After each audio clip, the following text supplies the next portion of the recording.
Azərbaycanın Böyük Səlcuq İmperiyasının tərkibinə daxil olması. Azərbaycan qədim dövrlərdən türklərin, o cümlədən Oğuzların ana vətəni olmuşdur. Türk tayfalarının 3-cü axını olan Səlcuqların gəlişi ilə Azərbaycan xalqı Cənubi Qafqazda başlıca etnik və siyasi amilə çevrildi. Biz hələ Şəddadilər dövlətində, Rəvvadilər dövlətində öyrəndik ki, 1028-ci ildə Azərbaycanın cənubuna, yəni Rəvvadilər dövlətinin ərazisinə Oğuz türkləri axın eləmişdi. 1030-cu illərdə isə Şəddadilər dövlətinin ərazisinə, yəni şimala Oğuz türkləri axın eləmişdi. Və bu da bizim üçün müsbət təsirlərə gətirib çıxarmışdı. Deməli, 11-ci əsrin ortalarında Səlcuq türklərinin, yəni Oğuzların axını ciddi etnosiyasi dəyişiklərə səbəb oldu. Səlcuqlar Bizansın, Gürcü və erməni feodallarının Qafqazın müsəlman türk əhalisini əsarət altına almasına imkan vermədilər. Oğuz tayfaları Mərkəzi Asiyanın köklü sakinləridir. Səlcuq bəyin başçılığı ilə Oğuz türklərinin bir qolu 10-cu əsrin 70-ci illərində Buxara ətrafında məskunlaşmışdı. 11-ci əsrdə isə, yəni 11-ci əsrin başlanğıcında Qəznəvi Sultanı tərəfindən Xorasanda yerləşdirildilər. 11-ci əsrin 30-cu illərində buradakı türk tayfaları Toğrul bəyin başçılığı ilə siyasi hakimiyyəti ələ keçirib Səlcuq dövlətini yaratdılar. Demək, 10-cu sinifdə də diqqət eləyək. 11-ci əsrin ortalarında Mərkəzi Asiyadan Aralıq dənizinə, Dərbənd keçidindən İran körfəzinə qədər geniş bir ərazidə Böyük Səlcuq İmperiyası yarandı. Səlcuqların adı Oğuz türklərinin Qınıq tayfasından olan və 10-cu əsrdə İslam dinini qəbul edən türk sərkərdəsi Səlcuqla bağlıdır. Baxın, Səlcuqlar niyə deyirik? Çünki sülalənin əsasını Səlcuq bəy qoyubdu. Hansı ki, 10-cu əsrdə Səlcuq bəy İslam dinini qəbul edibdi ki, hansı ki, bu Səlcuq bəy türklərin Qınıq tayfasından, Oğuzların Qınıq tayfasından olubdu. Və xəritədə də Səlcuqların ərazisinə diqqət eləyək. Baxın, deyirik ki, Mərkəzi Asiyadan hara qədər deyirik, Aralıq dəniz sahillərinə. Eyni zamanda Dərbənd keçidindən, yəni şimaldan, Dərbənd keçidindən ta ki İran körfəzinə qədər geniş bir ərazini Səlcuqlar əhatə eləyibdi. Burada da baxaq, Səlcuqların birinci paytaxtı idi ki, Nişapur olubdu. Nişapur görək harda yerləşir. Diqqətlə baxırıq, Nişapuru burada görürük. Baxın, Nişapur, Xorasan ərazisində yerləşən Nişapur. Deməli, ilk paytaxtı Nişapurdur. 1038-ci ildə paytaxt Nişapur olan Səlcuq dövləti yaranıbdı. Sonra paytaxt Reyə köçübdür. Rey Xəzərə doğru, biraz Xəzərin altına doğrudur. Sonra demək Reyə köçübdür. Sonraki paytaxtı olub İsfahan. 3-cü paytaxt Məlikşahın dövründə olub İsfahan. İsfahan isə biraz aşağıdadır. Yəni, buradadır. Deməli, necə yadda saxlayaq? Xorasan ərazisini, baxın, elə bir ki, bu üçlü kimidir. Xorasan ərazisində Nişapur, ortada Nişapur, bizə gəlir Xəzərə doğru olan Rey, aşağı İran körfəzinə doğru olan İsfahandır. İran körfəzi, yəni İran körfəzinə yaxın olan İsfahandır. İran körfəzi, belə yadda saxlaya bilərik. Deməli, Qəznəlilər tərəfindən sıxışdırılan Səlcuqlar 11-ci əsrdə qərbə doğru hərəkət etməli oldu. Bu zaman onların əsas hədəfi Bizans idi. Səlcuqların başçısı Toğrul bəyin 1015-ci ildə verdiyi əmrlə qardaşı Çağrı bəy kəşfiyyat yürüşünə çıxaraq Bizans qoşununa qalib gəldi. Deməli, Çağrı bəyin başçılığı ilə, bu testlərə çox düşür, Çağrı bəyin başçılığı ilə demək, kəşfiyyat yürüşü nə vaxt olubdu? 1015-ci ildə olubdu. Və bu yürüş nəticəsində Bizans qoşununa qalib gəlir Çağrı bəy. Amma bu Səlcuq dövlətinə aid deyil, çünki dövlətdən əvvəldir. Bu qalibiyyət nəticəsində Van gölü hövzəsi, Naxçıvan və ətrafdakı Azərbaycan torpaqları nəzarət altına alındı. Neçənci ildə? 1015-ci ildə. Hansı yürüş nəticəsində? Kəşfiyyat yürüşü nəticəsində. Hansı ərazilər? Van gölü hövzəsi, Naxçıvan və ətrafdakı Azərbaycan torpaqları nəzarət altına alındı. Xorasanda məskən salan Səlcuqlar 1038-ci ildə paytaxt Nişapur olan Səlcuq dövlətini yaratdılar. Birinci Toğrul, yəni dövləti yaradan birinci Toğrul, baxın, sülaləni yaratmayıb, sülaləni Səlcuq bəy yaradıb, amma dövləti Toğrul yaradıbdır. 1038-dən 63-ə qədər hakimiyyətdə olubdur. 1040-cı ildə sultan elan olunubdur. Həmin ildə keçirilən Məv qurultayında qərbə və şərqə doğru yeni hərbi yürüşlərə başlamaq qərara alınıbdır. Demək, Məv qurultayında onun qərbə və şərqə doğru yürüşləri qərara alınıbdır. Səlcuqlar dövlətinin paytaxtı 1043-cü ildə Nişapurdan Reyə köçürülübdür. Və deməli, əsas bir döyüşü yadımızda saxlayaq. Toğrul bəyin dövründə 1040-cı ilin mayın 25-də Mərv yaxınlığına Dəndənəkan adlı yerdə Səlcuq türkləri Qəznəvilərlə savaşdı.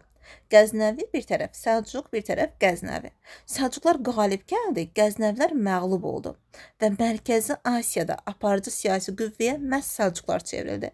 Diqqət edin, amma bu döyüşdə Səlcuqlar qalib gəlir. Amma siz çaşdırmaq üçün yazır ki, Mahmud Qəznəliyə qalib gəlir. Yanlış cavab olmuş olur. Çünki Mahmud Qəznəli bu döyüş zamanı, yəni döyüşdən əvvəl ölübdür. Yəni artıq döyüşdə Mahmud Qəznəli yoxdur, Məsudla mübarizə aparılıbdır.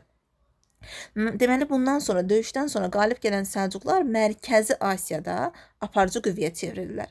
Bu qələbədən sonra Səlcuq dövlətinin başçısı sultan titulunu qəbul edir. Bayaq ki dedik, Mərv qurultayında, yəni sultan titulunu qəbul edibdir. Deməli, bu qələbədən sonra Mərv qurultayı keçirilir və bundan da artıq deyirik ki, sultan titulunu, Toğrul sultan titulunu qəbul edir. Demək, döyüşdə sultan Toğrul yazsa yanlışdır. Dövləti yaradanda sultan Toğrul yazsa yanlışdır. Döyüşdən sonra sultan titulunu qəbul edibdir.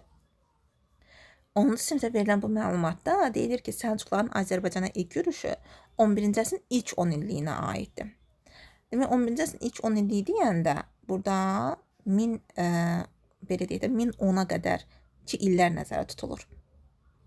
Bu zaman onlar Azərbaycanın cənubuna, Arrana, oradan da Naxçıvana, Dəbilə yürüş etmişdilər.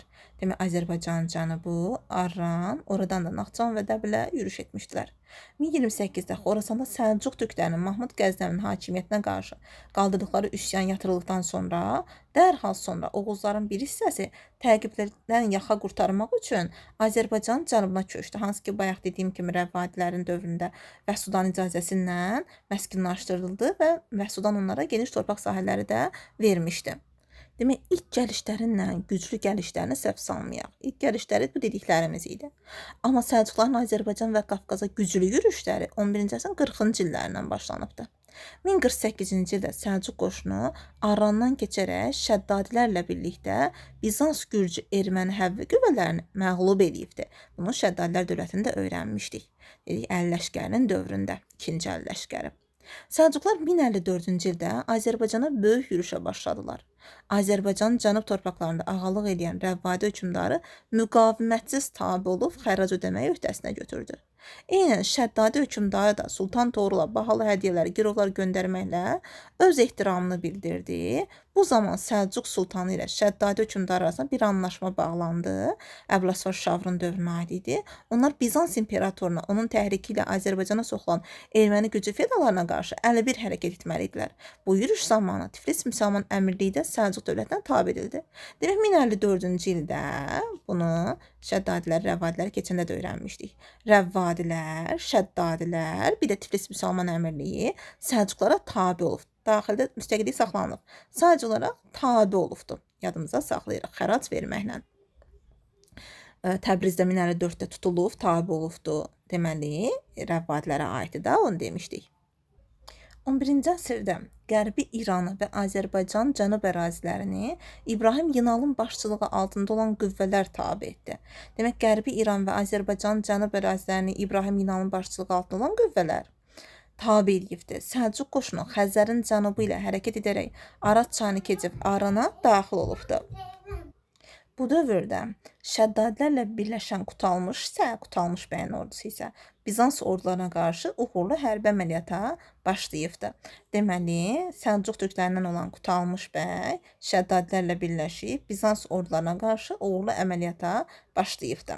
Və elə 1048-ci ildə Səlcuq Azərbaycan qoşunu Şərqi Anadoluda uğurlu əməliyyatlar həyata keçiribdi, Bizansa ciddi zərbə vurubdu. Və bayaq dediyimiz kimi 1054-də Vəhsudan müqavimətin əhəmiyyətsiz olduğunu görüb Səlcuqlara tabe olubdu. Bu dövrdə bir dənə Azərbaycan şəhərlərindən olan Xoy və Salmas əhalisinin müqavimət göstərib, amma Xoy və Salmasın əhalisinin müqaviməti heç bir nəticə verməyibdi. Deməli, Xoy və Salmasın müqaviməti heç bir nəticə vermədi. Şəddadi hökmdarı Əbləsvar Şavur Səlcuqlara saziş imzaladı.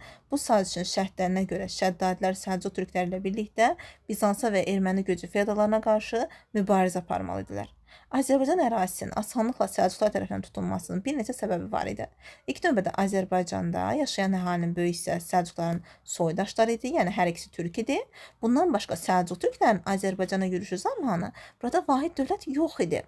Yerli əhali Bizans Erməni gürcü feodallarına qarşı mübarizədə Səlcuqlara uğurlu müttəfiq kimi baxırdı. Yəni yazıqlar o qədər ki, Bizans Erməni gürcünün yürüşünə məruz qalır, düşünür ki, Səlcuqların tabeliğinə keçsə daha yaxşı olar vəziyyətləri. Rəvadi və Şəddadilərin Səlcuqlara tabe olmasından sonra Azərbaycan ərazisinə müstəqil xarici siyasət yeridən yeganə dövlət Şirvanşahlar olubdu. Yəni, bunu da yadımıza saxlayaq, çünki Şirvanşahlar hələ tabe olmamışdı, hələ ki. Səlcuq sərkərdəsi Qaratəkin 1066-cı ildə Şirvanşahlar üzərinə hücuma keçdi və 1-ci Fərəbürüzü asılı hala salıb onu Şirvanşah titulu daşımaqdan məhrum elədi. Bununla da Səlcuqlar Azərbaycan fəthini başa çatdırdılar. Bunda kimin başçılığında olubdu? Qaratəkinin. Baxın, sərkərdə Qaratəkindir. Amma bu dövrdə Səlcuqlarda hakimiyyətdə Alparslan olubdu. Alparslan 1063-dən 1072-yə qədər hakimiyyətdə olubdu. Onun dövründə Azərbaycan fəthinin yeni mərhələsi başlanıbdı. 1066-da Səlcuqlar Şirvanşahları asılı hala salıbdı, amma Şirvanşahları ciddi müqavimətlə asılı hala salıbdılar. Yəni Rəvvadinin, Şəddadinin müqavimətsiz, amma Şirvana hücum eləyərək, deməli, ciddi müqavimətdən sonra Şirvanşahları asılı hala salıb hər il xərac ödəməyə məcbur ediblər. Deməli, və bu dövrdə bu asıllıq 1066-cı ildə olan bu hadisə Alparslan dövrünə düşür. Amma 1054-dəki Rəvvadilərin, Şəddadilərin, Tiflis Müsəlman əmrinin tabe edilməsi o Toğrulun dövrünə düşür. Məhz Alparslanın dövründə 1071-ci il avqustun 26-sında Malazgirt döyüşü baş verdi. Malazgirt yaxınındakı döyüşdə Bizans qüvvələri məğlubiyyətə uğradı. Bu dövrdə Bizans imperatoru 4-cü Roman Diogen idi ki, həmin Roman Diogen əsir alındı. Hətta deyirdik ki, Alparslanın əmrindən onun qulaqları deşilib, qızıl həlqə taxmışdılar ki, bu da deməkdir ki, Rumluların hökmdarı Səlcuqların quludur. Bir qədər sonra imperator Səlcuqlardan asılı olduğunu qəbul edərək xərac və cizyə ödəməyi öhdəsindən götürdüyü üçün azad edildi və ölkəsinə döndü. Səlcuq yürüşlərinin ümumiyyətlə Azərbaycan üçün nəticəsi nə oldu? Malazgirt döyüşündən sonra Səlcuq imperatorluğu Ön Asiyada başlıca hərbi siyasi qüvvəyə çevirdi. Baxın, diqqət edin. Dəndənəkandan 1040-dan sonra dedik ki, Mərkəzi Asiyada güclü siyasi hamilə çevrildi. Çünki Qəznəvlər Mərkəzi Asiyada Qəznəvləri məğlub eləmişdi. Səlcuqlar indi 1071 Malazgirt döyüşündən sonra isə Ön Asiyada başlıca hərbi siyasi qüvvəyə çevrildi, çünki Bizansı burada məğlub elədi. Sultan Məlikşahın hakimiyyət illərində, yəni 1072-92-ci illərdə Səlcuq dövləti ən güclü çağlarını yaşayırdı. Çiçəklənmə dövrü deyirik bu dövrə. Bu dövrdə Azərbaycanda Səlcuq sultanının hakimiyyəti daha da möhkəmləndi. Səlcuq yürüşləri ilə Azərbaycan türk tayfalarının 3-cü böyük axını baş verdi və yadımıza salaq 1-ci axın, 2-ci axın, 3-cü axın. İlk və ən böyük axın eradan əvvəl 7-ci əsr İskitləri demişdik. Sonra dedik ki, erkən orta əsrlərdə Hun tayfalarının və türklərin birləşmiş qüvvələri ikinci yürüş elədilər. Bu türk tayfalarının ikinci böyük yaxını oldu. 4-7-ci əsr deyirdik. Və indi Səlcuqların gəlişi türk tayfalarının üçüncü böyük yaxını hesab olunur. Və bununla da Azərbaycanda qədimdən yaşayan türk əhali ilə Səlcuqlar tez bir zamanda qaynayıb qarışdılar. Səlcuq yürüşlərinin nəticəsində Oğuz türkləri Cənubi Qafqazda və Ön Asiyada başlıca etnik və siyasi qüvvəyə çevrildi. Şərqi işğal etməyə gələn Səlcuq dəstələrinə sarsıcı zərbə endirdilər. Həmçinin Bizansın Cənubi Qafqazda möhkəmlənmək siyasətinə, Azərbaycan qərb torpaqlarını işğal etmək siyasətinə qarşı Səlcuqlar müqavimət göstərdi. Erməni gürcülərin, Bizansın Azərbaycanın qərb torpaqlarını ələ keçirmək, qəsbkarlıq planları puça çıxarıldı. Nəyin nəticəsində? Səlcuqların nəticəsində. Səlcuqların axını neçənci əsrdə oldu? 11-ci əsrdə oldu. Deməli, Ön Asiya xalqları ilə çoxşaxəli iqtisadi mədəni əlaqələr yaratmaq, inkişaf elətdirmək imkanını Azərbaycan xalqı qazandı. Səlcuq ağalıq dövründə Azərbaycanda torpaq mülkiyyət, vergi sistemində də dəyişikliklər baş verdi. Səlcuq sultanları mərkəzi hakimiyyətə, hərbi siyasi dayaq yaratmaq məqsədi ilə tutulan bütün torpaqları iqta şəklində Səlcuq əmirlərinə payladılar. Demək, nə məqsədlə iqta kimi payladılar torpaqları? Demək ki, Səlcuq sultanları mərkəzi hakimiyyətə, hərbi siyasi dayaq yaratmaq üçün torpaqları payladılar iqta kimi.